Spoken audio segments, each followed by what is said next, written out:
ማህበረሰባዊ አንድነትና ብዝሃነት ምን ማለታችን ነው? አንድነት ማለት መመሳሰል በሁሉ ነገር መመሳሰል ማለት አይደለም። አንድ አይነት መሆን ማለት አይደለም። አንድነት በብዝሃነት ውስጥ ነው፣ ብዝሃነትም ደግሞ በአንድነት ውስጥ ነው። ሁለቱን አጣጥመ ነው መሄድ መቻል ያለብን። የሰው ልጅ ማንነት አለው፣ ደግሞ ምንነት አለው።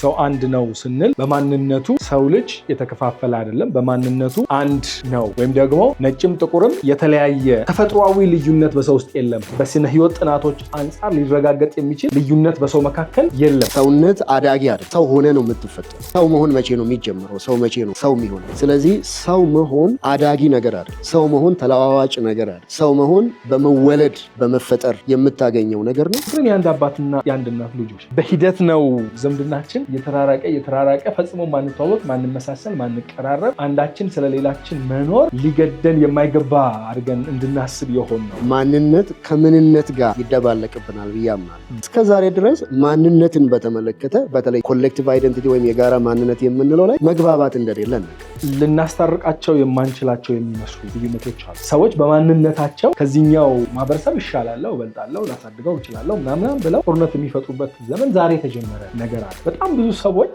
ኢትዮጵያ ውስጥ አንዱ ችግራችን ዘረኝነት ነው ብሎ ያስባሉ። ሁሉም ሰው ዘረኝነት እንዳለ ካሰበ፣ ለኢትዮጵያ ችግር እንደሆነ ካሰበ፣ እኔ አይደለሁም ብሎ ካሰበ የት ጋር ነው ያለው ይሄ ዘረኝነት? አፍሪካን ከመቆጣጠሩ በፊትም እኮ አፍሪካ ውስጥ ልዩነት አለ። ሰዎች በልዩነታቸው ይጋጩ ነው። ዛሬ ብዙ ድሃ ኢትዮጵያዊን ዳቦ ማብላት የሚገባው ሪሶርሳችን እርስ በርስ ያለንን ግጭት ወይ ለማስቆም ወይ ሀገሪቷን ለማረጋጋት ወይ በሌላ መንገድ እየባከነ አቅማችንን፣ ወጣቶቻችንን፣ ኤነርጂያችንን አሰባስበን ሀገራችንን ለማሳደግ መጠቀም ሲገባ ያለንን ጥቂት የውስጥ ድሃ ሀገር ነን፣ ታዳጊ ሀገር ነን እያለን ጥቂት ያለንን የውስጥ ኃይላችንን እንኳን እየጨረስን ያለነው እርስ በርስ ባሉን ግጭቶች። ሀገራችን በቃ አሁን ቁጭ ብላ መነጋገር ያስ እኔ ያልኖርኩበት፣ እኔ ያልተሳተፍኩበት፣ እኔ ድምፅ ያልሰጠሁበት የሆነ እኔን ይወክለኛል የምለው ማህበረሰብ በድሎ ከሆነ እኔ የዛ በደል ከፋይ የምር መሆን አለብኝ። በቃ ከትላንትናው የተፋታ ዛሬን የሚመጥን ኑሮ እንድኖር አይፈቀድልኝም። በቃ ትላንት የኔ እንግዲህ 5ኛ ትውልድ 4ኛ ትውልድ አጥፍቶ ሊሆን ይችላል። አሁን ያለው ትውልድ ግን እድል ልሰጠው አይገባም። የራሱን ነገር በራሱ ተነጋግሮ መፍታት አይገባም። ከመቼ ነው ሴንሲቲቭ ኢሹ ይዘን የምንቀጥለው? ከዚህ በላይ ምን ያደርግ?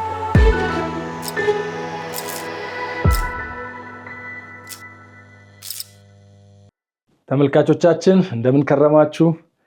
በምዕራፍ 2 ተመልሰን መተናል። ባለፈው በምዕራፍ 1 ቆይታችን በተለያዩ አጀንዳዎች ላይ የተለያዩ እንግዶች ጋር ጊዜ ስናሳልፍ ነው የቆየ ነው። እንደተለመደው በምዕራፍ 2 ዝግጅታችን ደግሞ አዲስ ርዕስ ይዘን መተናል። አብረን በሚኖረን ቆይታ እንግዲህ የተለያዩ አጀንዳዎችን እናነሳለን። በተለያዩ ክፍሎች የተለያዩ እንግዶችንም ይዘን እንቀርባለን። በዚህ ዙር የምናነሳውን አጀንዳ ባልደረባዬ አብረን በዚህ አንድ እርምጃ ላይ አብረን የምንሰራ ወንድሜ ፈይሳ አለ። ዶክተር ፈይሳ ነው እንግዲህ እኔ ፈይሳ ምናምን እያልኩ ቢሆን ችግር የለውም። አይ ነው በምዕራፍ 1 ላይ አስፈቅጃለሁ፣ ግን ለምዕራፍ 2 አዲስ ፈቃድ ካስፈለገ ብዬ ነው። ያ ከፈይሳ ጋር ነው አብረን የምናሳልፈው። እንዲሁም ሙሉ ምዕራፉን አብረን እንደምንሄድ ተስፋ አደርጋለሁ። ሌሎች እንግዶችም እንጋብዛለን። በዚህኛው ዙር የምናነሳው አጀንዳ በጣም ትልቅ አጀንዳ ነው። ብዙዎቻችሁ መነጋገር የምትፈልጉበት አጀንዳ እንደሆነ ተስፋ አደርጋለሁ። ማህበረሰባዊ አንድነትና ብዝሃነት የሚል አጀንዳ ነው ይዘን የመጣ ነው። ስለ ማህበራዊ ብዝሃነትና አንድነት አብረን እንነጋገራለን። በዚህኛው በመጀመሪያው ክፍላችን ለምንድን ነው መነጋገር ያስፈለገው? ብዝሃነት ስንል፣ አንድነት ስንል፣ ስለ ማህበረሰብ ስናነሳ ምን ማለታችን ነው? እንደዚሁም ደግሞ ለምንድን ነው መነጋገር የሚያስፈልገው የሚሉና የመሳሰሉ ነገሮች ላይ ከዶክተር ፈይሳ ጋር አብረን እናወራለን።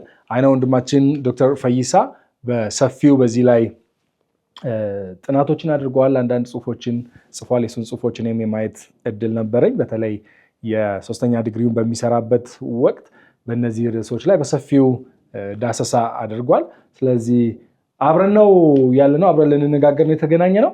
ግን እንግዲህ እንደ ዋና ተናጋሪ አብረን እናሳልፋለን ማለት ነው። ብዙ ስላነበብክ፣ ብዙም ስላጠናህም ስለጻፍክም አንዳንድ ጽሁፎችንም ምናልባት እንግዲህ የሚፈልጉ ሰዎች የሚያገኙባቸው እድሎች ካሉ በዛው እንነግራቸዋለን በሚቀጥሉት ክፍለ ጊዜዎቻችን ላይ። እንኳን ደህና መጣ በድጋሚ። እንኳን ደህና ቆየኝ። ሰላም ነው። እኔም ስላገኘው ደስ ብሎኛል። ያው አንተ ያልከውን ያህል ባይሆንም ርዕሰ ጉዳዩ አንገብጋቢ ርዕሰ ጉዳይ ነው። ልንነጋገርበት ልንወያይበት የሚገባው ርዕሰ ጉዳይ ነው።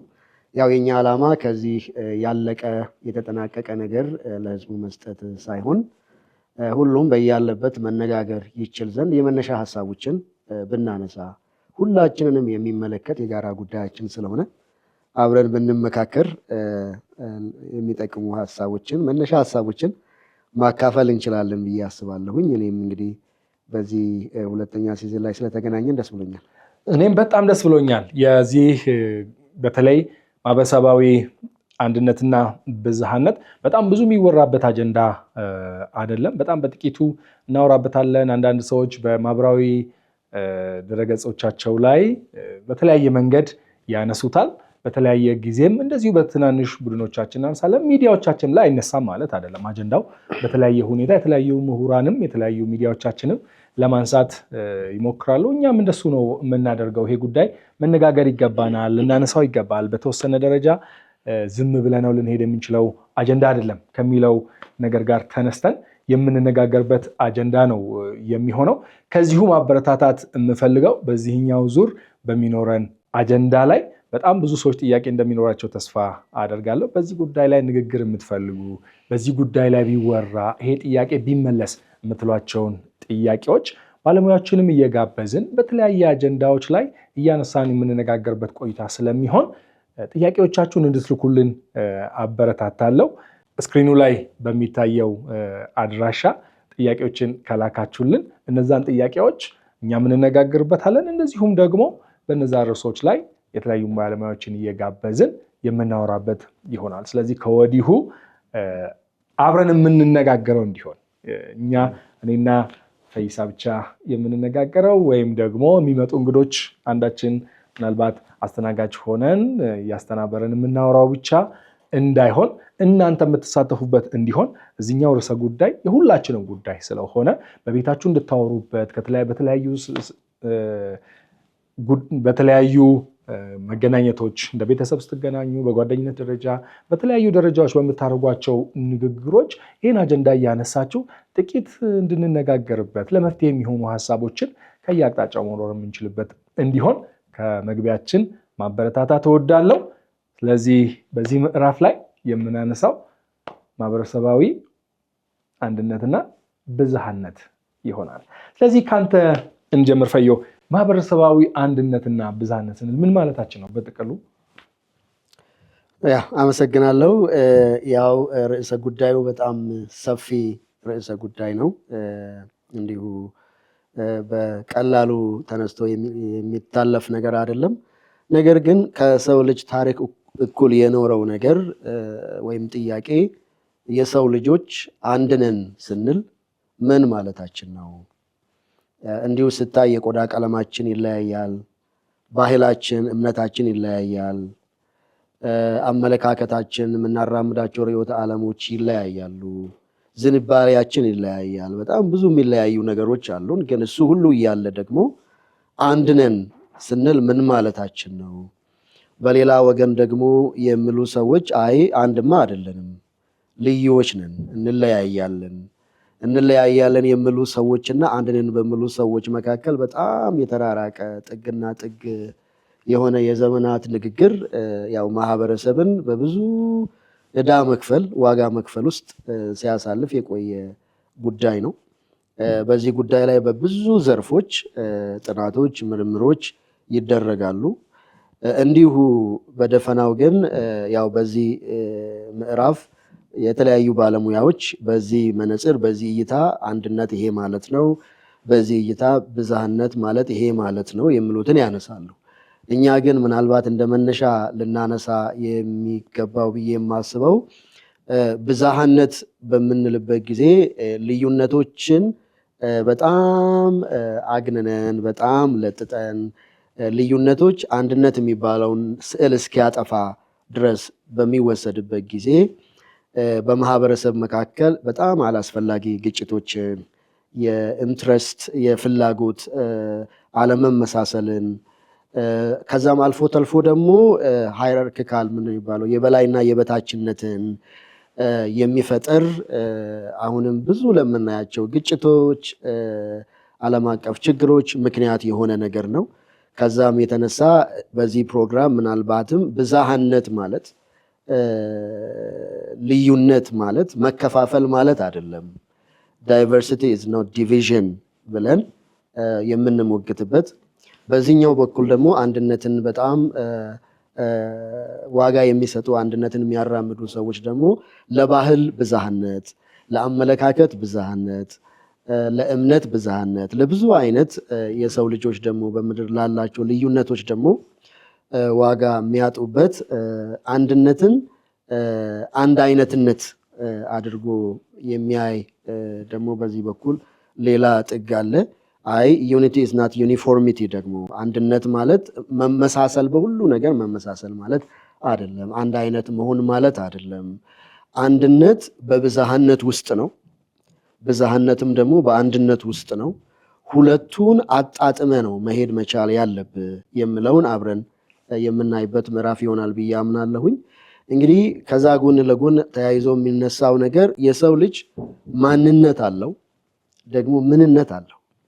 ማንነት የምንለው ነገር ይዘህ የምትወለደው ሰው በመሆንህ ያለህ ተፈጥሮ የሰጠህ፣ እንደኔ እንዳንተ ደግሞ ሰው በእግዚአብሔር አምሳል ተፈጥሯል ብለን የምናምን ሰዎች ሰው በእግዚአብሔር አምሳል በመፈጠሩ ምክንያት ያለ ቆዳ ቀለም ልዩነት፣ ያለ ሃይማኖት ልዩነት፣ ያለ የትኛውም አይነት ሰው ይለየኛል ብሎ የሚጠራው ነገር ሁሉ ልዩነት፣ ሰው ሁሉ በጋራ የሚጋራው ነገር ነው ማንነት። ይሄንን ስንል ምናልባት ወደፊት ስለ ማንነት ግንባታ ወይም አይደንቲቲ ፎርሜሽን ልናወራ እንችላለን። እንግዲህ ምናልባት አይደንቲቲ የምንለው ነገር ወይም ማንነት የምንለው ነገር ምናልባት በአማርኛ ደብረ ትርጉም ሊኖረው ይችላል። በራሱ ገለልተኛ ቃል አይደለም። በብዙ መንገድ የተቀረጸ ነው። በፖለቲካ የተቀረጸ ነው። በብዙ ሂደት ውስጥ የተቀረጸ ነው። ግን እሱን ማለቴ ሳይሆን ስለ ማንነት ስናገር እኔ ሰው በመሆኑ ያለው ማንነት አለው የሰው ልጅ። ያ ማንነታችን ሁላችንም የምንጋራው ነው። እኔ ካንተ የተሻለ ሰው አይደለሁ፣ ወይ ደግሞ አንተ ከኔ የተሻልክ ሰው አይደለም። የሆነን ሰው አይተ ይሄኛው ሰው 100% ሰው ሆኗል፣ ይሄኛው 80% ላይ ደርሷል ልትል አትችልም። የፈለገ ሁኔታ ውስጥ ብኖር፣ አካል ጉዳተኛ ሊሆን ይችላል፣ ድሃ ሊሆን ይችላል፣ የተማረ ያልተማረ ሊሆን ይችላል፣ ነጭ ሊሆን ይችላል፣ ጥቁር ሊሆን ይችላል። ሰው በማንነቱ ሰው ነው። ይሄኛው ማንነታችን አንድ የሚያደርገን ነገር ነው። በእግዚአብሔር አምሳል መፈጠራችን ብለን ነው አንድነትን ለማየት የምንሞክረው። ስለ አንድነት ስናወራ የምናወራ ያለው ስለ ማንነት ነው። ኤግዛክትሊ። ኦኬ፣ ሰው አንድ ነው ስንል በማንነቱ ሰው ልጅ የተከፋፈለ አይደለም። በማንነቱ አንድ ነው። ወይም ደግሞ ነጭም ጥቁርም የተለያየ ይሄ ተፈጥሯዊ ልዩነት በሰው ውስጥ የለም። ኤግዛክትሊ። የዲኤንኤ የደም የምናምን የምንላቸው ነገሮች በሚታዩበት ጊዜ ሰው ሁሉ አንድ ነው። እንደውም አንዳንድ ጥናቶች እንደሚያሳዩት ሰው 99.9% ያህል ተመሳሳይነት አለው። ይሄ ጥቁርና ነጭም በምንለው በጣም ልዩ ናቸው በምንላቸው ማህበረሰቦች መካከል እንኳን ውስጣዊ ሆነ ባዮሎጂካል የሚባለው የስነ ህይወት ነው የሚባለው በስነ ህይወት ጥናቶች አንጻር ሊረጋገጥ የሚችል ልዩነት በሰው መካከል የለም። እንኳንስ በአንድ ሀገር ኖረን በተለያየ ቋንቋ በመናገራችን ወይም ደግሞ በተለያየ ምክንያት ሰውን እንደ ልዩ ፍጥረት የምናይበት አይነት ልዩነት ቀርቶ ማለት ነው። ኤግዛክትሊ። ሰውነትን በደረጃ መመደብ አይቻልም። ሰውነት አዳጊ አይደለም። በቃ ሰው ሆነ ነው የምትፈጠረው። በተፈጥሮ እንቀበላለን። ይሄ እንግዲህ እኛ ኦፍኮርስ እዚህ ላይ የተለያየ ምልከታ ያላቸው ሌሎች ብዙ አመለካከቶች አሉ። ሳይንሱንም ስለምናነሳ በሂደት ውስጥ የዛን ጊዜ እንሞግታለን። ለምሳሌ በአንዳንድ አሁን ውርጃን ለምሳሌ የሚያራምዱ ሰዎች እንደው ተያያዥ ምሳሌ ከሆነልኝ ሰው መሆን መቼ ነው የሚጀምረው? ሰው መቼ ነው ሰው የሚሆነው በሚለው ማብራሪያ ላይ ትንታኔ ላይ መግባባት የለም። ስለዚህ ለአንዳንድ ሰዎች ሰው ማለት ራሱን በራሱ መምራት የሚችል፣ ራሱን በራሱ ማስተዳደር የሚችል፣ በራሱ መወሰን የሚችል፣ ይሄ በራስን በራስ ማስተዳደር በግለሰብ ደረጃ ማለት ነው። ራስን መምራት፣ ሰልፍ ኮንሽስ መሆን፣ እንደዚህ አይነት ነገሮች እድሜ ምንም ያህል ሆኖ በተለያዩ የጤና እክሎች ልታጣቸው ትችላለህ። የዛን ጊዜ ግን ሰው መሆን አቋርጠሃል ማለት አይደለም። ስለዚህ ሰው መሆን አዳጊ ነገር አይደለም። ሰው መሆን ተለዋዋጭ ነገር አይደለም። ሰው መሆን በመወለድ በመፈጠር የምታገኘው ነገር ነው። በዚህ ምድር ኑሮውን ሲያበቃ እንግዲህ አብሮ ወደሚቀጥለው ምዕራፍ የሚሻገር ነው ሰው መሆን። ስለዚህ ሰው ባለው ሀብት፣ በትምህርት ደረጃው፣ በቆዳ ቀለሙ፣ በተለያየ ነገር ሰውን በሰውነቱ ልታበላልጥ የምትችልበት ምንም አይነት ግራውንድ የለም ማለት ነው።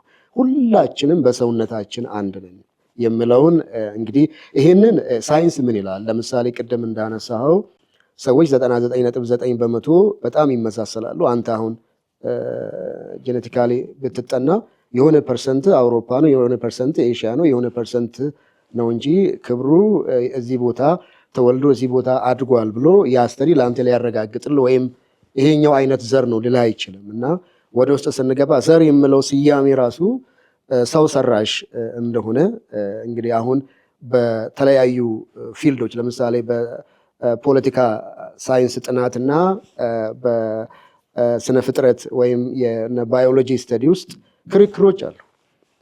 ዘር የሚባለው ነገር ምንም አይነት ሳይንሳዊ መሰረት የለውም። ከዲክሽነሪ ቢወጣስ መጠቀም ብናቆም አይ ቲንክ ወደፊት የምንመለስበት ነው። ያው አንተም ስላነሳው ነውና የሚሉ አካላት አሉ። አይ ሊወጣማ አይችልም ብለው ወደፊት በምናነሳቸው ብዙ ምክንያቶች የሚሞግቱ ሌሎች አካላቶች አሉ። ዞሮ ዞሮ ስለ ማንነት ስለ ሰው ልጅ ማንነት ቆም ብለን ማሰብ መቻል ያለብን ይመስለኛል። ሰው የፈለገ አይነት ሁኔታ ውስጥ ይሁን ሰው በእግዚአብሔር አምሳል የተፈጠረ ክቡር ፍጥረት ነው። ምንም አይነት ሃይማኖት ይከተል፣ ምንም አይነት የኢኮኖሚ ሁኔታ ውስጥ ይኑር፣ ምንም አይነት የድህነት ሁኔታ ውስጥ ይኑር፣ ምንም አይነት የጤና እክል ሁኔታ ውስጥ ይለፍ፣ ሰው በሰውነቱ ክቡር ነው። ስለዚህ ይሄኛው ማንነቱ የሰው ልጅ አንድነት ነው ብለን ብንሞግት እንግዲህ ወደ ልዩነቱ ምናልባት ከመሄዳችን በፊት እንግዲህ ይሄ በእኛ ክርስቲያኖች ነን አሁን እዚህ ሚዲያው ላይም እየተነጋገርን ያለ ነው። ኢትዮጵያም በአብዛኛው ክርስቲያን እና ሙስሊም ብለን ብንለው ሃይማኖተኛው በኢትዮጵያ ውስጥ 80-90% ያህል የሚሆንበት ሀገር ነው። ክርስቲያኖች በመጽሐፍ ቅዱስ እናምናለን። በተለይ መጽሐፍ ቅዱሳችን በግልጽ የሚነግረን እግዚአብሔር ሰውን ፈጠረ ብሎ ነው። እግዚአብሔር ሰውን ከፈጠረው እግዚአብሔር ሰውን ሲፈጥረው ከመጀመሪያው ወንድና ሴት አድርጎ የፈጠራቸው አዳምና ሔዋን ናቸው። ከዛ በኋላ የሰው ልጅ የመጣው ከአዳምና ከሔዋን ነው። ከአዳምና ከሔዋን የመጣው የሰው ልጅ በሰውነቱ ልዩ ሊሆን አይችልም። በሂደት የቀለም ለውጥ፣ ሌሎች ነገሮች አሁን ዓለም ላይ የምናያቸው እንደምንለያይባቸው የምናስባቸው በጣም ብዙ ነገሮች የተፈጠሩ ነገሮች አሉ። እነሱም በሂደት እናነሳቸው ይሆናል። ግን እውነታው መጽሐፍ ቅዱሳችን የሚነግረን የአንድ አባትና የአንድ እናት ልጆች ነን። በሂደት ነው ዝምድናችን እየተራራቀ ፈጽሞ ማንተዋወቅ፣ ማንመሳሰል፣ ማንቀራረብ፣ አንዳችን ስለሌላችን መኖር ሊገደን የማይገባ አድርገን እንድናስብ የሆን ነው።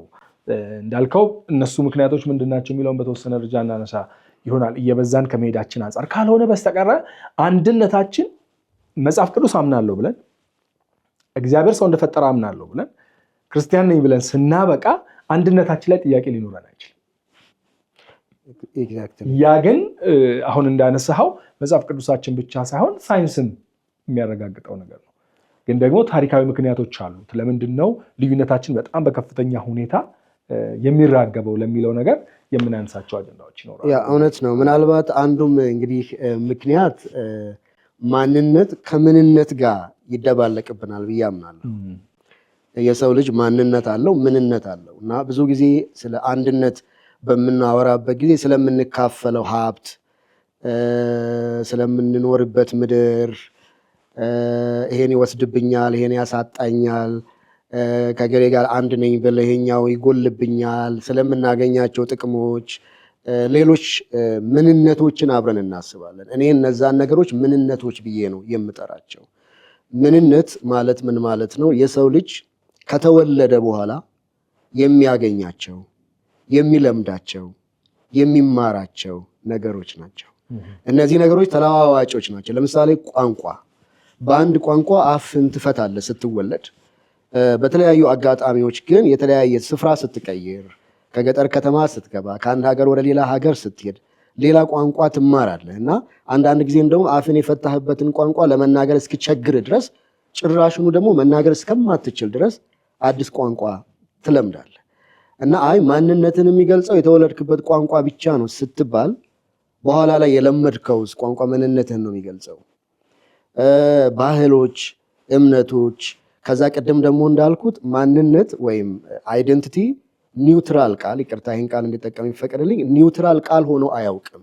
ሁል ጊዜ ከውልደቱ እስከ እድገቱ ድረስ በተለይም በስነ ፖለቲካ ጥናት ውስጥ ተወልዶ እዛ ተኮትኩቶ እዛ ያደገ ነው የሰው ልጅ ማንነት። በተለይም የጋራ ማንነት ወይም ኮሌክቲቭ አይደንቲቲ ሶሻል አይደንቲቲ የምንለው ነገር ኒውትራል ቃል አይደለም። አንዳንድ ጊዜም አንዳንድ ማህበረሰብ ራሱን የሚገልጽበት ሰልፍ አስክራይብድ የሆነ ራሱን የሚጠራበት የራሱ ስያሜ እያለው ሌሎች ሰዎች አይ አንተ እንደዚህ አይደለም መባል ያለብህ እንደዚህ ተብለህ ነው መጠራት ያለብህ ብለው የሚሰጡት ከዛ እኔ እንዲህ ነኝ ብለህ አንተ ራስን መግለጽ ከምትፈልግበትና ሌሎች አንተን እንዲህ ነው ብሎ መግለጽ ከሚፈልጉበት መካከል ግጭቶች የሚኖሩበት አይ እኔ እንዲህ ነኝ እንጂ እንዲህ አይደለሁም ብለህ ያንን ለማስከበር ስትሞክር ወደ ግጭት ወደ ጦርነት ሁሉ የምትሄድበት እስከ ዛሬ ድረስ ማንነትን በተመለከተ በተለይ ኮሌክቲቭ አይደንቲቲ ወይም የጋራ ማንነት የምንለው ላይ መግባባት እንደሌለ እናውቃለን።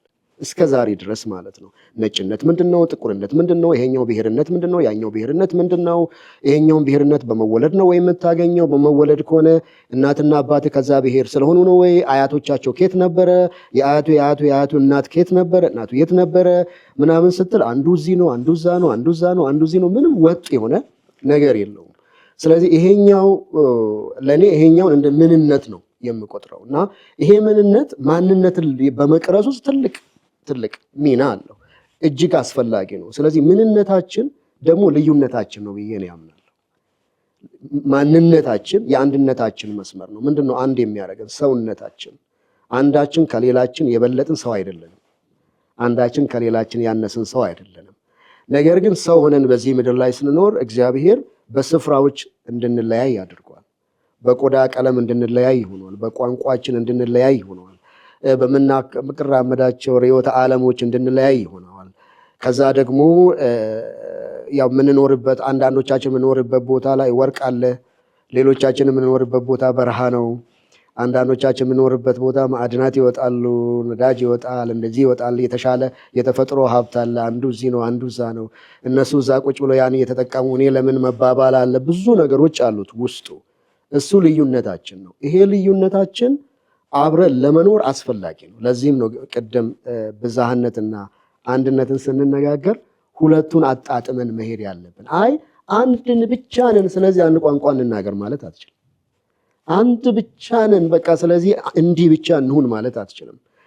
ይሄ አንድነት በተለያየ መልክዓ ምድራዊ አቀማመጥ ይገለጻል፣ በተለያየ ቋንቋ ይገለጻል፣ በተለያየ እምነት ይገለጻል፣ በተለያየ የፖለቲካውም ማህበራዊውም ኢኮኖሚያዊውም አቋም አመለካከት ይገለጻል። ነገር ግን አንድነታችንን በጠበቀ መልኩ ልዩነታችንን ደግሞ አቅፈን ይዘን አድንቀን መሄድ መቻል አለብን። አይ ቲንክ ተፈጥሮ ይሄን ስለሚያስተምር ልዩነታችን በጣም አንዳንድ ጊዜ ልናስታርቃቸው የማንችላቸው የሚመስሉ ልዩነቶች አሉ። አንዳንድ ጊዜ ልናስታርቃቸው የምንችላቸው የሚመስሉ ልዩነቶች አሉ። እኔ ከዚህ ጋር አብሮ ማንሳት የምፈልገው ነገር በተለይ አንዳንድ ጊዜ በማህበራዊ ሚዲያም በሌሎችም ሚዲያዎች አንዳንድ ሰዎችም ሲናገሩ መድረኮቻችንም ላይ ሲናገሩ እሰማለሁ። አሁን ያለው ይሄ በተለይ ብዝሃነት ሰዎች ልዩነት የመፍጠር ጉዳይ ኢትዮጵያዊ ጉዳይ አድርገው የሚያስቡ ሰዎች አሉ። ይሄ ጉዳይ ኢትዮጵያዊ ጉዳይ አይደለም፣ ዓለም አቀፍ ጉዳይ ነው። በሰው ታሪክ ውስጥ በየጊዜው ከአውሮፓን ብንሄድ ሰለጠኑ በምንላቸው ዓለማትና አሜሪካም ጋር ሌሎችም ጋር ከፍተኛ ርዕስ የሆነ ርዕሰ ጉዳይ ነው ጉዳዩ። የሰው ልጅ የብዝሃነት ጉዳይ በዛ ብዝሃነት ውስጥ የሚገለጡ ልዩነቶችን አክብሮ ተቀብሎ ተቀባብሎ የመኖር ጥያቄ ዛሬም ድረስ በተለያዩ ዓለማት ሰዎች የሚቸገሩበት፣ ግራ የሚጋቡበት፣ ምን ማድረግ አለብን የሚሉበት፣ እንዴት ነው የሚደረገው የሚለው ከፍተኛ ጥናቶች የሚካሄዱበት በጣም በትልልቅ ዩኒቨርሲቲዎቻችን ዓለም ላይ ባሉ ዩኒቨርሲቲዎቻችን ጥናቶች የሚወጡባቸው የሚሰሩባቸው አጀንዳ ነው። ቅድም እንዳልከው በተለያዩ የትምህርት መስኮች በአንደኛው ሲደገፍ በአንደኛው የሚወቀስ በአንደኛው ተቀባይነት ሲያገኝ በሌላኛው የሚያጣበት የራሱ ፍላጎት አለ። ለምሳሌ በፖለቲካል ሳይንስ ያለው ፍላጎትና በስነ ህይወት ጥናት ውስጥ ያለው ፍላጎት የተለያየ። ስነ ህይወት ተመራማሪዎች በተቻላቸው መጠን የህይወትን ምንነት እንዴት ነው፣ ልዩነታችን አንድነታችን ምን ላይ መሰረታል፣ ይሄ ኢሴንስ የሚባለው የተፈጠርንበት ዋነኛው ነገራችን አንድ ነው አንድ አይደለም የሚለው ነገር ላይ ነው ከፍተኛ ትኩረት የሚደረገው ስለ ልዩነት ሲሰራ። በፖለቲካ ሳይንስ ጥናት አንጻር ሲኬድ ደግሞ በአብዛኛው ስለ አስተዳደር፣ ሰዎችን በትክክል ስለማውጣት ስለማግባት፣ በትክክል ሰዎችን አስተዳደራዊ ነገር ላይ በከፍተኛ ሁኔታ ያተኩራል። ስለዚህ ድንበርን፣ ሌሎች ነገሮችንም አካቶ ነው የሚያየው። ስለዚህ ልዩነቶቻችን እንደ እይታዎች የሚፈጠሩ የሚለያዩ የሚገነቡ ነገሮች ናቸው። ግን እንደዚሁ ማንሳት የፈለኩት ነገር ይሄ ጉዳይ የሁሉም አጀንዳ ነው። ሰው ተብሎ የተፈጠረ ፍጥረት ላይ ያለ አጀንዳ ነው። ዓለም በየጊዜው እኛም ጦርነት ስናካሄድ የነበርነው እኛ እኮ አልተገዛንም እንደ ሀገር ብለን ስናወራ የሆኑ አካላት እኛን ገዝተው ለመሄድ የሚፈልጉ አካላት ነበሩ ማለት ነው።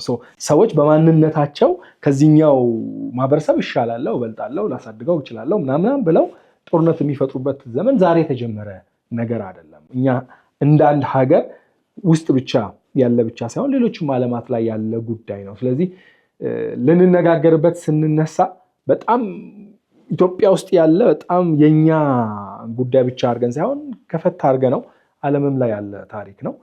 ሁሉም በሂደት እየተረጋጋበት የመጣ አንዳንዱ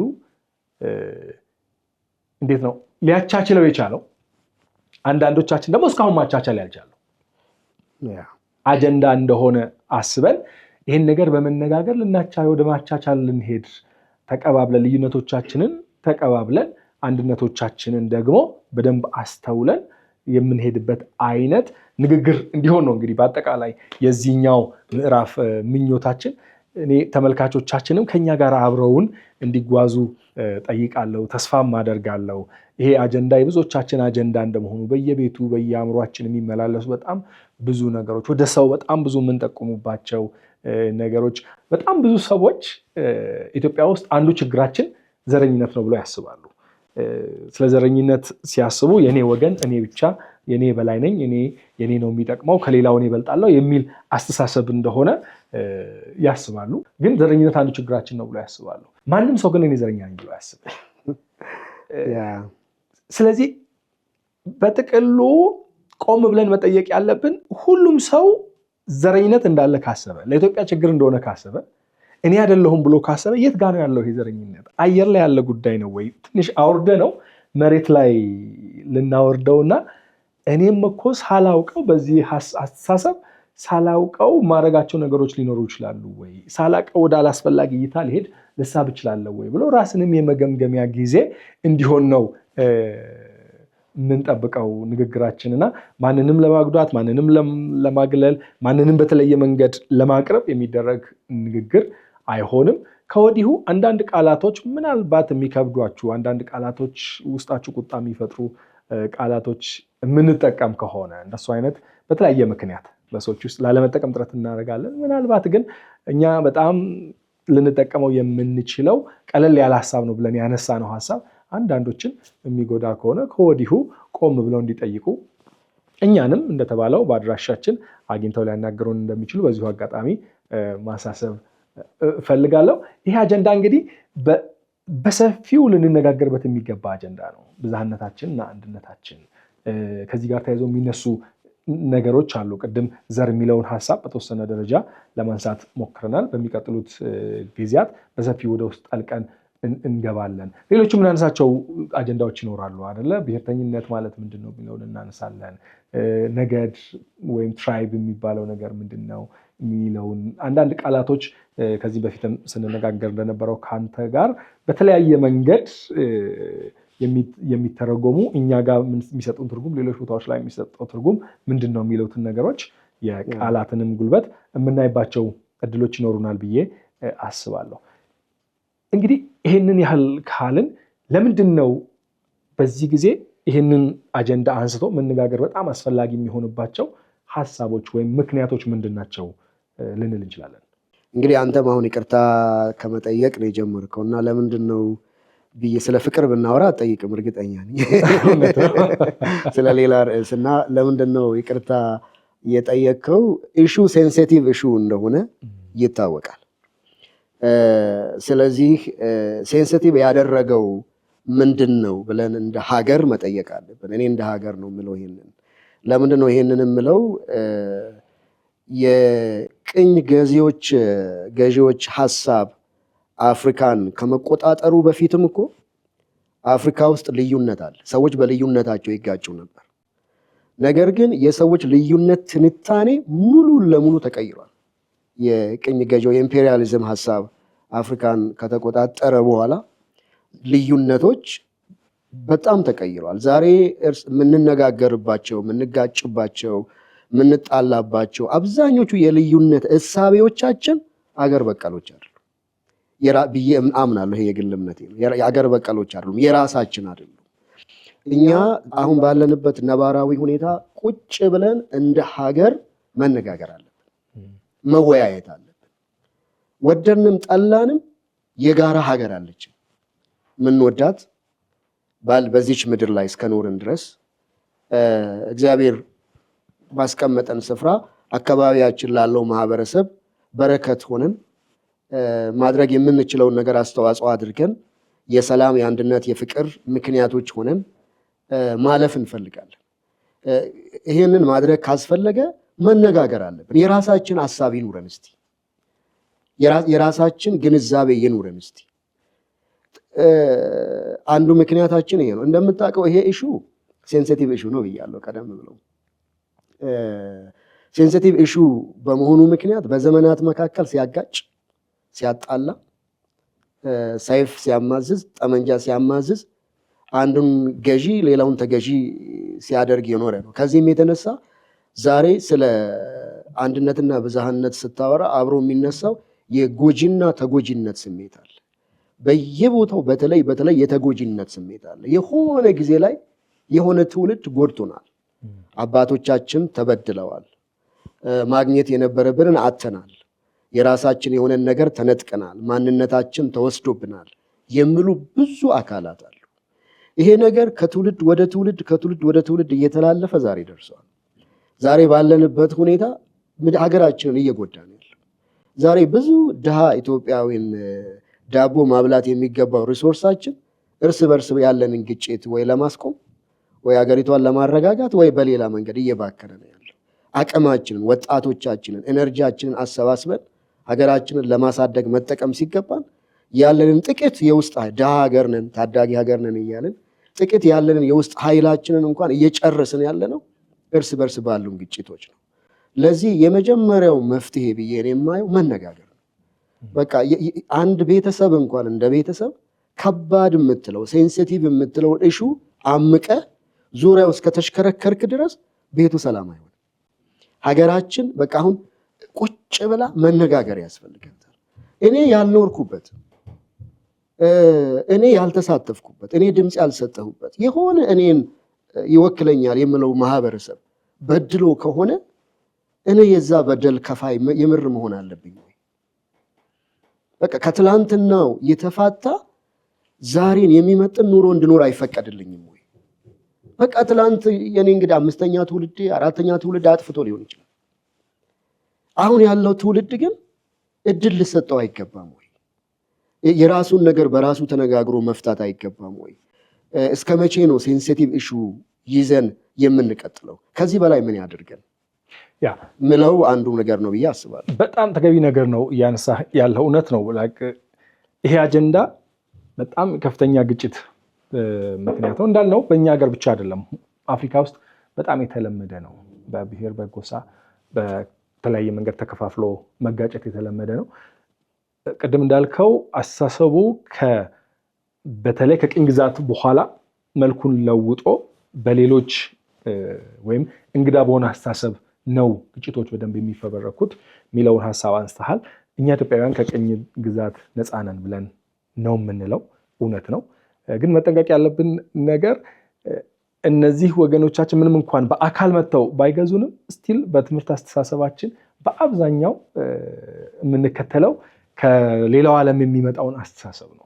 ስለዚህ አስተሳሰቦቻችን፣ ሲስተሞቻችን፣ የምንገነባቸው ነገሮች በጣም ነፃ ናቸው ማለት አይደለም። ስለዚህ እያንዳንዱ በግለሰብ ደረጃ እንደ ሰው በአካል አልተገዛን ይሆናል፣ ግን እነዚህ አስተሳሰቦችን አጥርተን የምናወጣበት ምንድነው ማጣሪያ ነው አይደለ? ፊልተር የሚባለው ሀሳቦችን አጥርተን አንጓለን የኛ የሆኑ ነገሮችን በትክክል ሊጠቅሙን የሚችሉ ማህበረሰባዊ እሴቶቻችንን ሊገነቡ የሚችሉ በልዩነት ውስጥ ያለውን አንድነት ሊያጎሉ የሚችሉ በአንድነት ውስጥ ያለውን ልዩነት ሊታገሱ ሊቀባበልና እርስ በርሱ አብሮ ሊያስኬደን የሚችሉ ነገሮችን አጥልለን የመቀበል ባህል ከሌለን በስተቀረ ምንም እንኳን በአካል የሌላ ሀገር ሰው መጥቶኛን ቀኝ ባይገዛንም አስተሳሰቡ ግን በተለያየ መንገድ ሊገዛን የሚችልበትና በዛ አስተሳሰብ ውስጥ እየተጠፋፋን ልንቀጥል የምንችልበት እድል ስላለ ይህንን አጀንዳ በደንብ አንስቶ ማውራት ያስፈልጋል ብዬ እኔም አስባለሁ። አንዱ እንግዲህ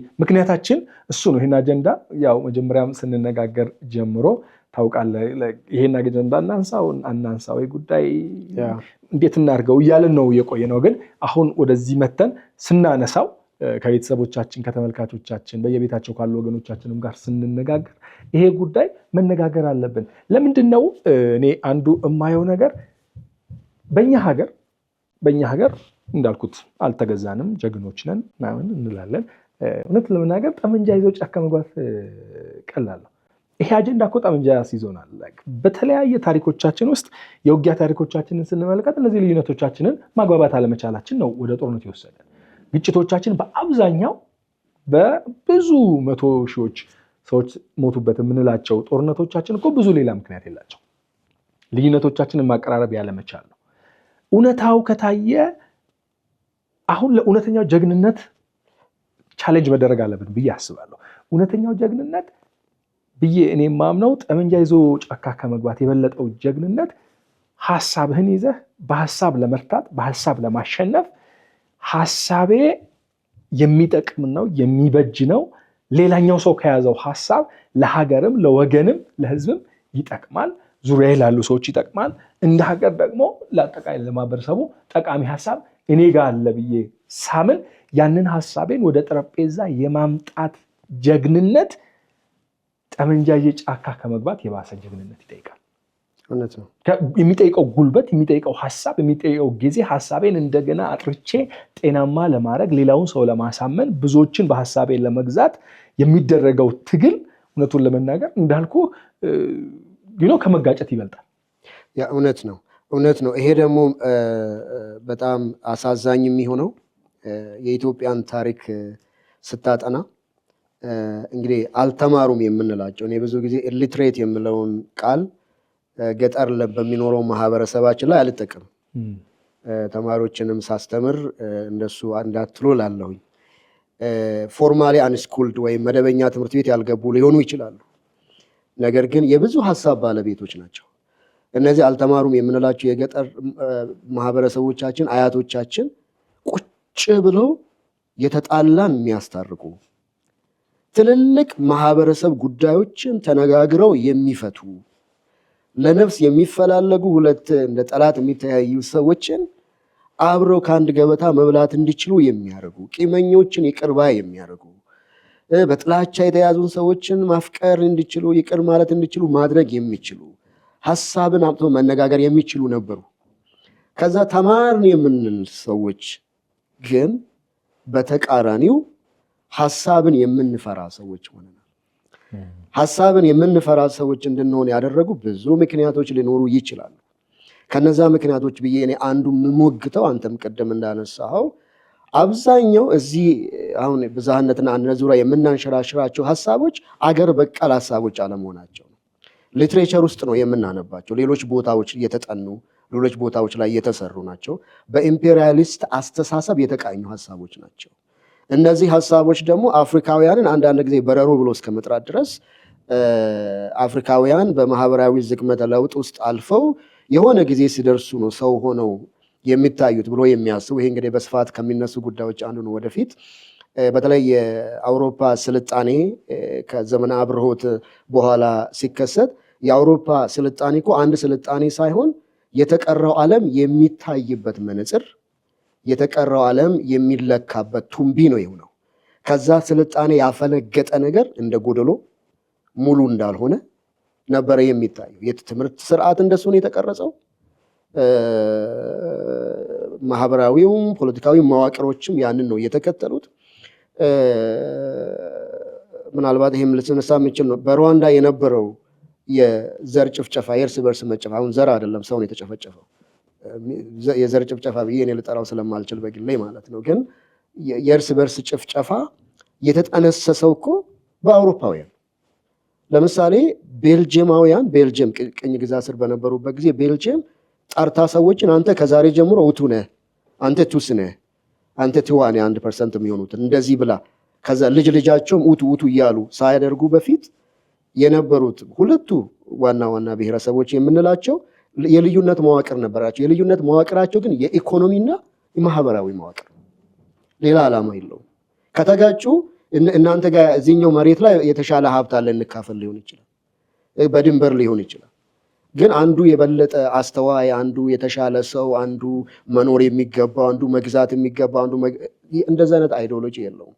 በሩዋንዳ የተፈጠረው የአርቲፊሻል አይደንቲቲ ፎርሜሽን በምዕራባውያን የተጠነሰሰ ደግሞ በደንብ ተደርጎ ኢንቴንሽናሊ የተሰራ ነው።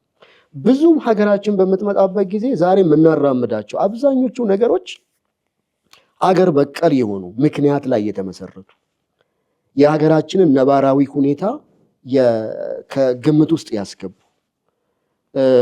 የእኛን እሴቶችን ደግሞ ችግራችንን ተነጋግረን የመፍታት እሴቶቻችንን ደግሞ ዋጋ የሚሰጡ ነገሮች መሆን ቢችሉ መነጋገር እንችላለን። ለመነጋገር እኮ ሀሳብ ያስፈልጋል። በተውሶ ሀሳብ መነጋገር አትችልም። ከሌላ ቦታ ባመጣው ሀሳብ ልትነጋገር አትችልም። አንተ ቀደም እንዳልከው እውነትም በሀሳብ የሚያምን ሰው ጀግና ነው። ያ በሀሳብ የሚያምን ሰው ግን ሀሳብ ያለው ሰው መሆን አለበት። አማራጭ ሀሳብ ያለው፣ የተሻለ ሀሳብ ያለው። የተሻለ ሀሳብ ማለት ግን የኔ ሀሳብ ብቻ ነው የተሻለ፣ የኔ ሀሳብ ብቻ ነው የሚጠቅመው፣ የኔ ሀሳብ ብቻ ነው ተቀባይነት ማግኘት ያለበት ሳይሆን የመጀመሪያው ትልቅ ሀሳብ ምን እንደሆነ ታውቃለህ? ሀገር የምትሻገረው በሀሳብ ነው ብሎ ማመን ነው። ለኔ የመጀመሪያው ትልቅ ሀሳብ። ሀሳብ ምንድነው ሌላ ጉዳይ ነው፣ ግን በሀሳብ ማመን። ሀሳብ ትልቅ ነገር ነው። ሀሳብህን ጠረጴዛ ላይ አስቀምጠህ ሌላውም ሰው ጠረጴዛ ላይ አስቀምጠው ከብዙ ንግግር ከብዙ ውይይት በኋላ እኮ የኔም ያልሆነ ያንተም ያልሆነ ግን ከኔም ካንተም የሆነ ሌላ ሀሳብ ላይ ልንስማማ እንችላለን። በሀሳብ የሚያምን ሰው ሀገርን የሚያሳድገው ሀሳብ ነው ብሎ ያምናል። ስለዚህ ሀሳብ ደግሞ የአንድ ሰው አይደለም። ሀሳብ በባህሪው ሼር የምታደርገው ነው፣ ብዙም ሰው ጋር ያለ ነው። ግን በሀሳብ እንድታምን ሀሳብ ልኖር ያስፈልጋል። ሀሳብ እንድኖር ደግሞ ቆም ብለን እኛ አሁን በቃ ይሄ ከየትም ገብቷ የትም እየኖረ የራሱን ኑሮ እያደረገ እኛ ላይ የነገር ቦምብ እየጣለ እርስ በርስ የሚያጋጨንን በጣም የተቆራረጠ የማህበራዊ ሚዲያ አጀንዳ ትተን ቆም ብለን ሪሊ እኔ እንዲህ ነኝ ስንል ምን ማለታችን? እንዲህ ነኝ እንጂ እንዲህ አይደለሁም ማለት ምን ማለታችን? ከዛኛው ከኛ ውጭ እንግዲህ እንደምታውቀው የዘረኝነት ጽንሰ ሀሳብ ጀምሮ እኛ እነሱ ከምል ድንበር ነው። እኛ የሚባል አለ። ማን ነው ውስጥ ከእኛ ከምለው ድንበር ውጭ ያለ ደግሞ አለ። ይሄ ነው መሰረታዊ ነገሩ። ግን እኛ የምትለው ግሩፕ ውስጥ ያለን ሰዎች እኛ ከምትለው ግሩፕ ውጭ ካለው ሰው ጋር ምንድን ነው መሰረታዊ ልዩነቱ? ይሄ ልዩነትስ ደግሞ ስጦታ ነው፣ በረከት ነው፣ የሚጠቅም ነው፣ ወደፊት የሚያስገድ ነው ወይስ ጠላት ነው በራሱ? ልዩነት እኮ ጠላት። ዓለምን ተመልከታት፣ ምድርን ተመልከታት። ምድር ሁሉ ዛፍ ብቻ ቢሆን፣ ምድር ሁሉ ውሃ ብቻ ቢሆን፣ ምድር ሁሉ ድንጋይ ብቻ ቢሆን፣ ወይም ምድር ሁሉ አንድ እንስሳ ሁለት ቢሆን እንዴት አድርገህ ትኖራለህ? እግዚአብሔር ዩኒቨርሱን ያቆመው በብዝሃነት ውበት ላይ ነው። ያንን ብዝሃነትን አውቀ አንድ ውሃ ውስጥ ትልቅ ውቅያኖስ ውስጥ የሚገድል ነገር አለ፣ የሚጠቅም ነገር አለ፣ መድኃኒት የሆነ ነገር አለ። አቻችለህ ነው የምትኖረው፣ መርጠህ ነው የምትኖረው። እና እንዳልከው በሀሳብ ማመን ያለብን ጊዜ ነው። በቃ አሁን ምንም ዘረኛም ይሁን እሺ፣ ሰው በጣም ካከረረ ግን ሀገር በቀል ምክንያታዊ የሆነ የራስ ምክንያት ቢያንስ ይኖር። ገብተዋል? አየህ እኔ እኮ በጣም የሚገርመኝ ምንድነው መሰለህ ሐሳብ የሚባለው ነገር ብዙ ጊዜ አለን እኮ የሆነ ሐሳብ አለን። አንድ ሰው ወደ ጦርነትም ሲገፋፋ ተቃውሞ እንዲህ ነው ሆነ ያለበትም ብሎ ሲል የሆነ መነሻ ሐሳብ አለው። አሁን እያወራን ያለነው ግን ካንተም ንግግር የሚገባኝና እያወራን ያለነው ሐሳብ ያንን ያሰብከውን ሐሳብ ማጥራት ያስፈልጋል። ወደ አእምሮህ የመጣ ነገር ሁሉ ልክ ነው ማለት አይደለም። የተነገረ ሁሉ ልክ ነው ማለት አይደለም። የሆነ አካል ሲልህ የኖረው ነገር ሁሉ ልክ ነው ማለት አይደለም። በተለይ ከተማርን እንግዲህ አሁን ችግሩ ቅድም እንዳልከው ትላንት አያቶቻችንና ቅድመ አያቶቻችን ወዳልነበሩበት አዘቅት ነው እኛ እየወረድን ያለ ነው። አሁን ትምህርት ተስፋፋ በሚባልበት ፊደል ቆጠርን በሚባልበት ዩኒቨርሲቲ ገብቶ ሰው እየወጣ ነው በሚባልበት ጊዜ ኢቭን ላይክ ዩኒቨርሲቲዎቻችን እንኳን ሳይቀር የምንግባባባቸው በሐሳብ የምንነጋገርባቸው የሐሳብ ልቀት የሚገለጥባቸው ከመሆን ይልቅ የግጭት ቦታዎች፣ የመተራረጃ ቦታዎች ትምህርት ቤቶቻችንን እየዘጋን ወደ ሌላ ነገር ውስጥ የምንገባባቸው ቦታዎች ወደ መሆን ኦልሬዲ አድገዋል። ምሁራኖቻችን የምንላቸው ኤሊት ተብለው የሚጠሩ ሰዎቻችን ሐሳብን ይዘው በሐሳብ የሚሞጋገቱ በሐሳብ አንዱ አንዱን በሐሳብ ለመሞገትና ለማሸነፍ በሐሳብ ሌላውን ሰው ተከታይ ለማድረግ ከሚጥረው ጥረት ይልቅ በቀላሉ በቃኛው ስለማይቻል ብለን ሌላኛውን አማራጭ ወደ መውሰድና ያንን ደግሞ እንደ ጀግንነት ፕሮሞት የሚያደርግ እንደ ጀግንነት የሚያበረታታ ባህል አዳብረናል ብዬ አስባለሁ። አንድ መንገድ ላይ ሁለት ሰዎችን ሲጋጩ ብትመለከታቸው ዝም ብለህ ቆመህ ብታያቸው ከሁለቱ ማን የተሻለ ሰው ነው ብለህ ለማለት እውነቱን ለመናገር የሰከነውን ሰው የረገበውን ሰው ነገሩን ለማረጋጋት ነገሩን አስረድቶ ለማሳመን የሚሞክረው ሰው ብስል ሰው ነው ትላለህ እኮ በባህሉ። ግልፍ ግልፍ የሚለውንና ደግሞ ላይ ካልተደባደብን ካልተገዳደልን ዛሬ ማደር የለብንም ብሎ የሚለውን ሰው ደግሞ ስሜታዊ ሰው ገና ያልበሰለ ሰው ምናምን አድርገህ ትቆጥረዋለህ። ግን ግጭቶቻችን ወደ ማህበረሰብ ደረጃ ሲያድጉ ሳናውቀው የምናበረታታው ጀግንነት እሱኛውን አይደለም፣ የበሰለውን የሰከነውን ትላንት ከቅድመ አያቶቻችን የተማርነውን ቅድም እንዳልከው ሰው ከአባቱ ገዳይ ጋር የሚስማማበት ሀገር ውስጥ ነው ያለነው። ማለት ሽማግሌዎች ቁጭ ብለው ተነጋግረው የሚቀጣውን ቀጥተው ኢቭን በትዳር በጋብቻ ምናምን አስተሳስረው እንደየባህሉ ያ ትላንትና ገዳይና ተገዳይ የነበረውን ቤተሰብ መልሰው አንድ ቤተሰብ ወደ መሆን የተዋለደ እርስ በርሱ የሚከባበር የሚጠባበቅ ቤተሰብ ወደ መሆን የሚያመጡበት ባህል ያላቸው አሁንም ድረስ በተለያዩ ቦታዎቻችን ይሄ ሊካሄድ የሚችልበት ሁኔታ ውስጥ ነው ያለነው።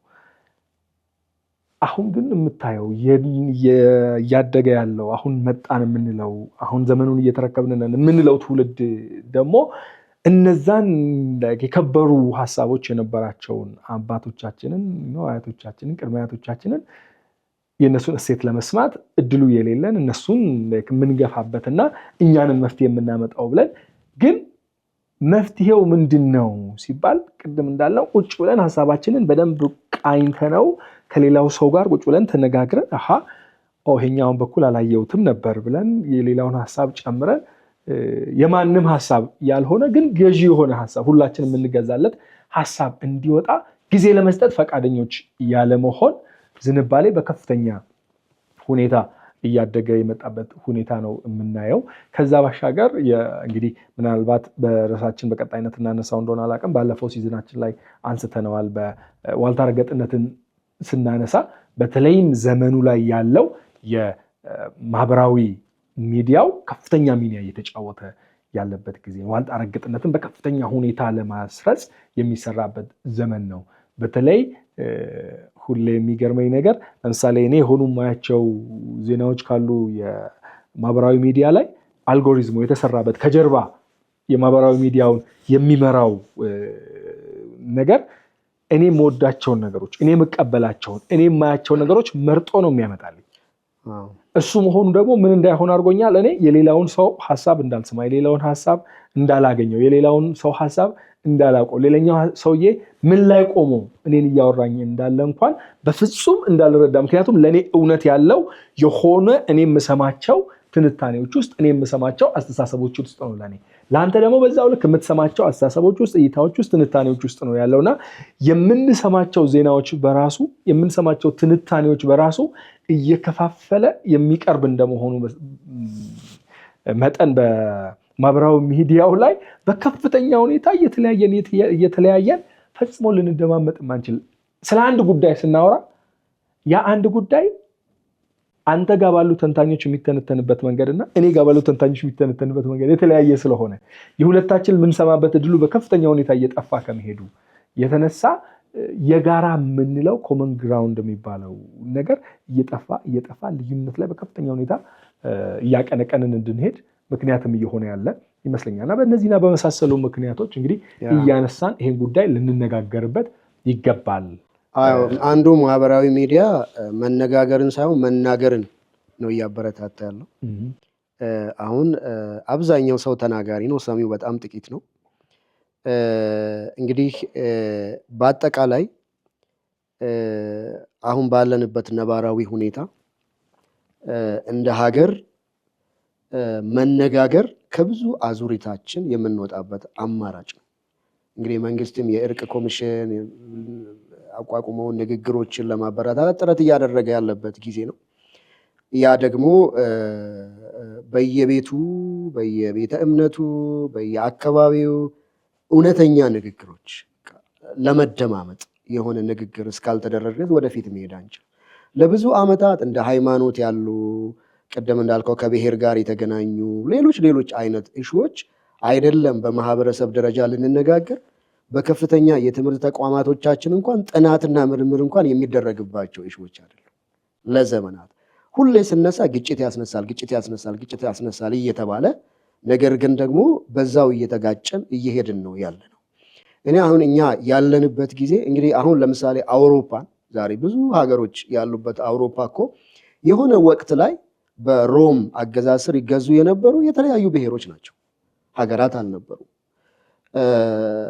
ወደ ሀገራት ከመምጣታቸው በፊት የከረሩ ግጭቶች በነገስታት ስርዓት በፊውዳል ስርዓት ይተዳደሩ በነበረበት ጊዜ ዘርፈ ብዙ ግጭቶች፣ ዘርፈ ብዙ ችግሮች ናቸው የነበሩት። ስለዚህ መነጋገር የቻሉትን ተነጋግሮ ያልቻሉትንም ሆነው ዛሬ ጥቅቅት አንዳንዱ የእኛን አንድ ክልል የማያክሉ ብዙ ሀገሮች ተፈጥረው አትሊስት በተቻለ መጠን ዛሬ እኛ የምናልፍበት አይነት ችግር ውስጥ አልፉ አይነቱና መንገዱ ምንም ቢሆን ማለት ነው። እኛ ደግሞ እውነቱን ለመናገር በጣም የተባረከች ሀገር አለች። በተፈጥሮ ሀብት የተባረከች ሀገር አለች። ከ70% የማያንስ አምራች የሆነ ወጣት ያለባት ሀገር አለች። ከዓመት እስከ ዓመት የፀሐይ ብርሃን እናገኛለን። የተፈጥሮ አደጋ እንደው አልፎ አልፎ ስራ ፈቶ ሲሰለቸው ነው የሚነካን። እግዚአብሔር በጣም የባረከን ምድር ነን። እውነቴን ነው የምነግርህ ማለት ነው። አብዛኛው ችግራችን ሰው ሰራሽ ችግር ነው። ተረባርበን አቅማችንን አሰባስበን ሀብታችንን አሰባስበን ያለውን ወጣታችንን ክሪቲካሊ ወደ ማሰብ፣ ወደ ፈጠራ፣ ችግር ወደ መፍታት ብናደርግ ከራሳችን አልፈን 120 ሚሊዮን አይደለም አልፈን ብዙ መመገብ እንችላለን። ለብዙዎች መትረፍ እንችላለን። ግን አቅማችንን የምናጠፋው ሌላ ቦታ ላይ ነው። አምራች የሆነ ወጣታችን እዛም እዚህም ወይ በስደት ወይ በዚህ ሀገር በተለያየ መንገድ ባክኖ ያልፋል እና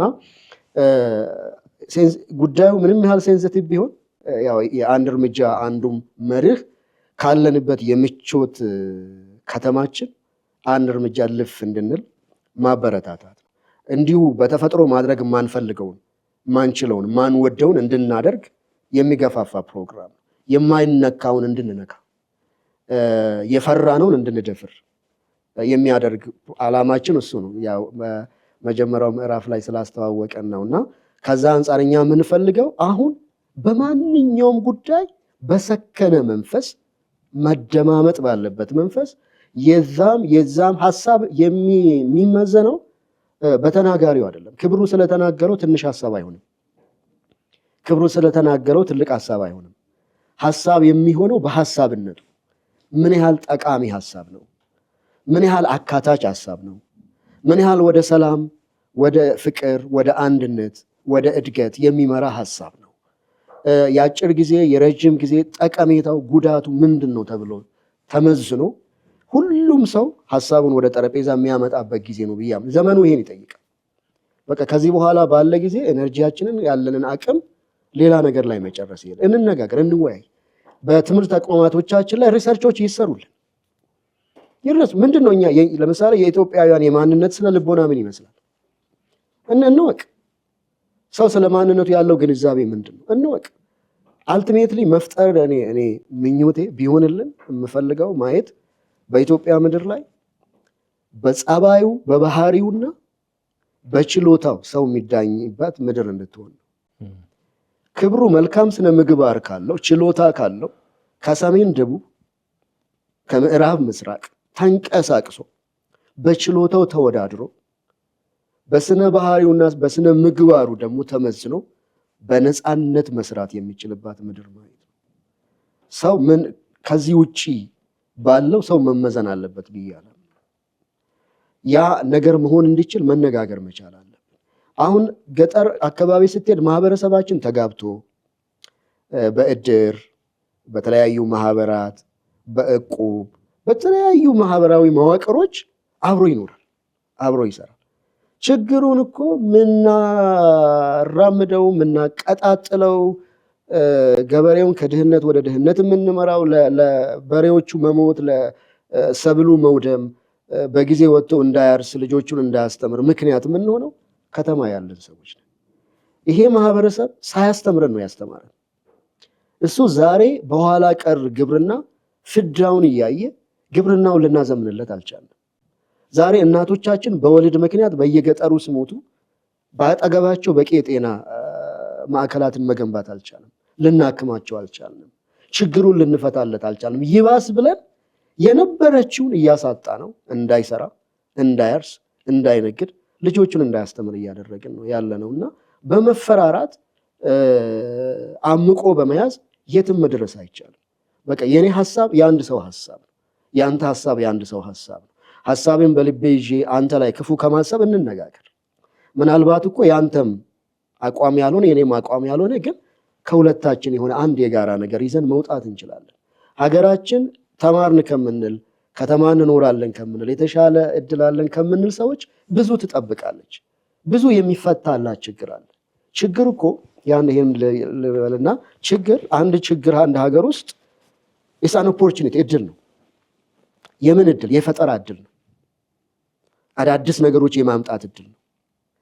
ችግር ከሌለ ፈጠራ አይኖርም። ዛሬ እኛ የምንጠቀምባቸው ነገሮች የሆነ ጊዜ የሆነን ማህበረሰብ ችግር ለመፍታት የተፈጠሩ ነገሮች ናቸው።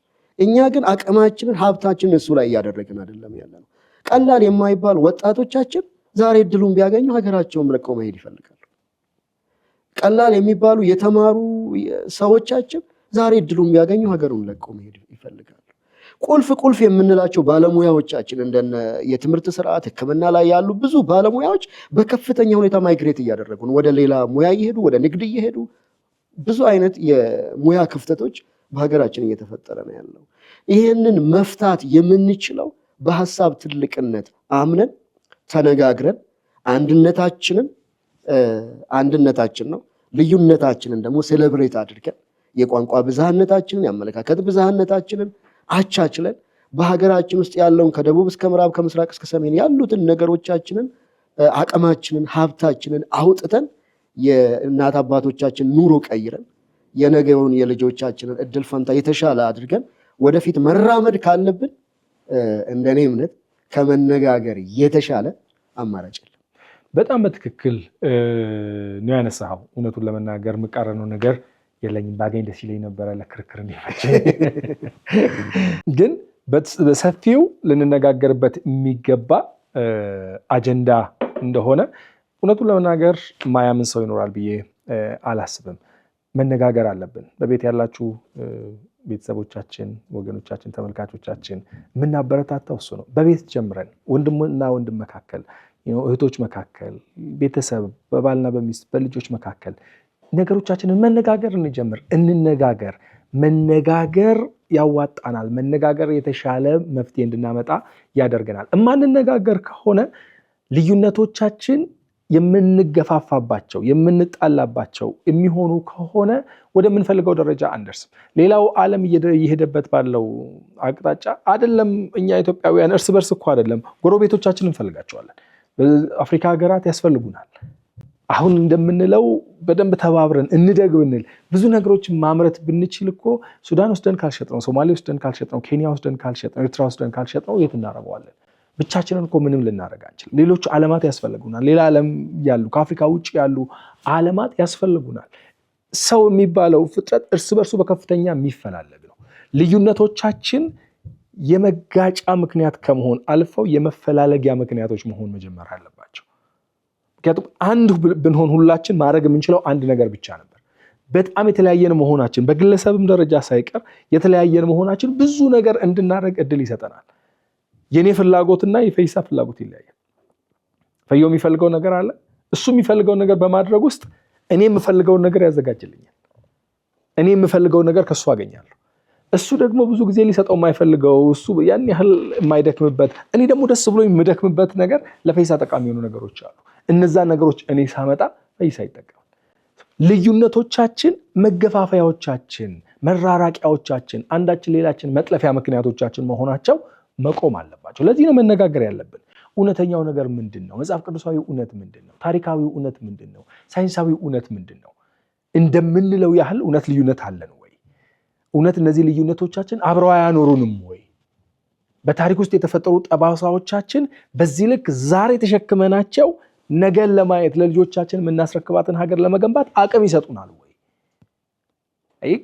ባለፉ ታሪኮቻችን ላይ ያሉ ጠባሳዎች በእኛ ላይ የሚፈጥሩት ስነ ልቦናችን ላይ የሚፈጥሩት ስሜታችን ላይ የሚፈጥሩት ከፍተኛ ጫና እንዳለ ይታወቃል። እሱ ላይ ማትኮራችንና እሱን ማየታችን ለነገ ለልጆቻችን የምናስረክባትን ሀገር ጤናማ ያደርጋል ወይ ብለን ማውራት መጀመር አለብን። እሱን ማድረግ ካልጀመርን እውነቱን ለመናገር የምናስበው እድገት የምናስበው ተስፋ በምናስበው ልክ የሚመጣ ስለማይሆን እንነጋገር። በሚቀጥለው ክፍላችን ደግሞ በዚሁ አጀንዳ ቀጣይ ሀሳቦች ላይ እየተነጋገርን እንቀጥላለን። እናመሰግናለን።